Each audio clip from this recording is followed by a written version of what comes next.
spy satellites, shit. all kinds of these satellites, and all kinds of things that are monitoring different places on the Earth. And all those satellites are communicating from the land. You communicate with those satellites. And people are charged.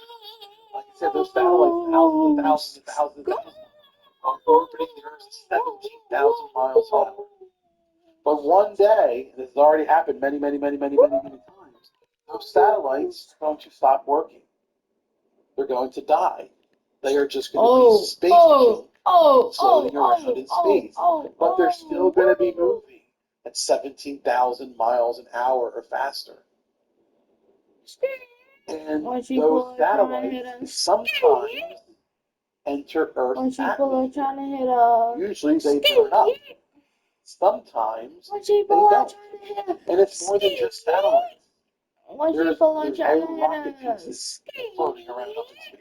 Old satellites floating up in space. Wrenches, hammers from astronauts who are on spacewalk, fixing space stations, things like that, are floating through space.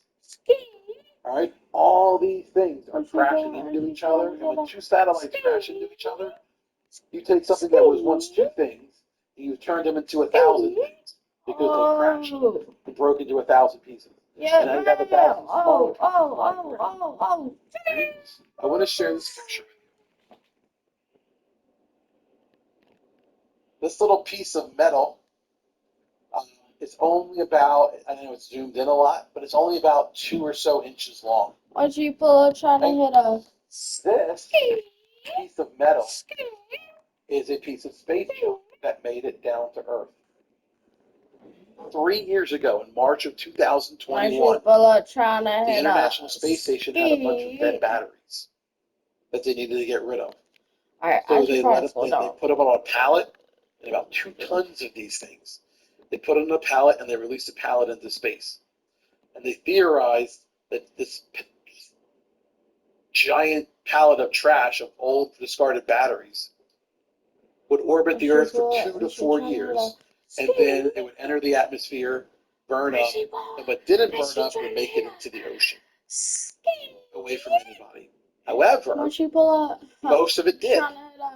However, this piece did not.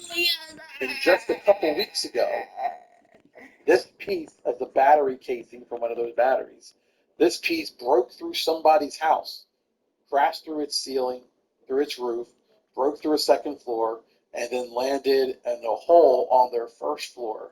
It didn't hit anybody, but it made a lot of damage in the house. Even though it's small, it still broke through their house. So we're running into these situations where as more and more space junk is up there, we're getting more and more likely that a lot of that's going to enter the atmosphere, not burn up, and make it all the way back down to Earth. Another example, this is from a video lesson today, right? This is 2 examples of space junk. This guy right here is a walnut, a real walnut from Earth. They're using the walnut, because you know what a walnut is, to show you the size of this space junk right here. But that's nothing compared to this old rocket part that did not burn up in the atmosphere.